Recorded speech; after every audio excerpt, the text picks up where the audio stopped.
I'm Jennifer from my-colorado-kitchen.com.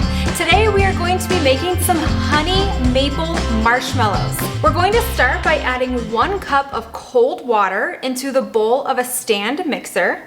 You do want to make sure that that water is cold, otherwise it will try to dissolve the gelatin and not bloom the gelatin. We're going to use some grass-fed gelatin. This is super important that you get a grass-fed gelatin. Don't just buy that boxed gelatin that you can find at most grocery stores. I'll link this one in the description below. We're going to do 3 tablespoons. We're just going to sprinkle it over the water in our bowl here. It will bloom up and I will show you what that looks like.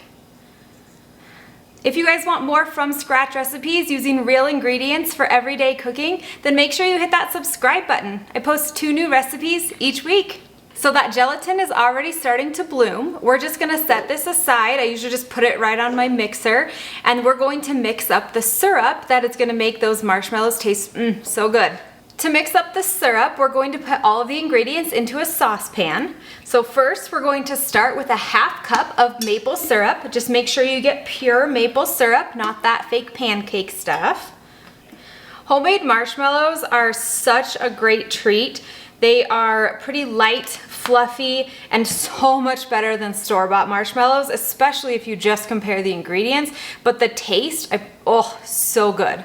We're then gonna add a 1/2 cup of honey. And then lastly, in my pot here, I'm going to add a 1/4 teaspoon of salt. Then we're going to take this over to our stove top. We're gonna put it on medium heat, and we need to let it boil until it reaches 240 degrees. I am going to use a candy thermometer. I love these things because you can just click it right on the edge. It's great also for deep frying and just understanding how hot things are, so it's not just for candy. But I'll link this one in the description below. If you do not have a thermometer, don't worry. I have timed it out. To get to about 240 degrees takes around 5 to 7 minutes after it starts boiling. At least that's what it does for me. So I would say at least 5 minutes of boiling and you should be good to go to do our next step. So let's get this on the stove. Couple tips while this is heating up. You don't want to stir it too often. Just a slight bit in the beginning and then maybe a little bit in the middle and a little bit at the end, but really do not stir it too much. It will start to fluff up and bubble over if you really stir it a lot.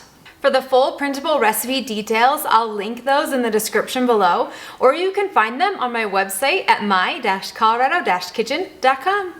And once it's hit that 240 degree mark, that softball stage, then we are going to remove that thermometer. Then we're going to quickly add a 1/2 tablespoon of vanilla. You don't want to add this in with it boiling. Vanilla bubbles over and you don't want to deal with that. I'll give it a quick stir. And then you can see that our gelatin is now bloomed. We're going to start mixing on low. My mixer is a digital mixer. I'll link it in the description below, but it has a whip setting. So I'm going to put it on that. It starts out slow, which is what you want it to do. And then as it starts, we're going to slowly add in down the side of the bowl the syrup mixture. You're going to let the whole thing whip for about 8 to 12 minutes. 10 minutes usually seems just about right on my mixer. While that's mixing, we're going to prep our pan. So we need 1/3 cup of powdered sugar and 1/3 cup of arrowroot powder. You're just gonna mix those together. Then you're going to add 1/2 in the bottom of your pan, a 9x13 pan. These marshmallows would be great on your hot chocolate. They are amazing just for kids as a treat in their lunch boxes. You could make some Rice Krispie treats. You could also add them into like some homemade granola bars. I think my family's favorite way of eating them is to just eat them plain right out of the pan. But sky's the limit. You can do so much with these. Anything you can do with regular marshmallows, you can do with these marshmallows. They're just going to be cleaner and taste so much better. And parents, this isn't just for the kids. You could take these marshmallows, throw them in your hot cup of coffee, and then you've got a nice little honey maple syrup melting through there along with some creamy gelatin. Give you a tiny bit of protein with it. Oh, so good. I promise you, try it in your coffee. All right, and once that marshmallow fluff is cool to the touch, and then it is fluffy and kind of stands up on its own with some stiff peaks, then it is done and we are ready to take it off of our mixer. Like I said, mine was about 10 minutes. That's what it looks like. And you can see that it's holding its own. Then the next thing we'll want to do is we'll want to put this in our pan. Then we're going to add the rest of our powdered sugar and arrowroot powder mixture to the top. You're just going to sprinkle that over evenly, or as evenly as you can. We're going to let these set for 4 to 6 hours or overnight, and then they are free to use just as you would any marshmallow. Feel free to take like some cookie cutters, cut them into fun shapes. You guys can use them in your drinks, whatever you wanted to use them for. But thank you guys so much for making some homemade marshmallows with me. I really hope you love these as much as my family does.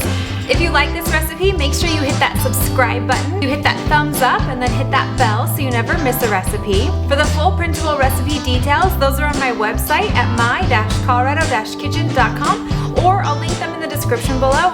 From my kitchen to yours, happy cooking!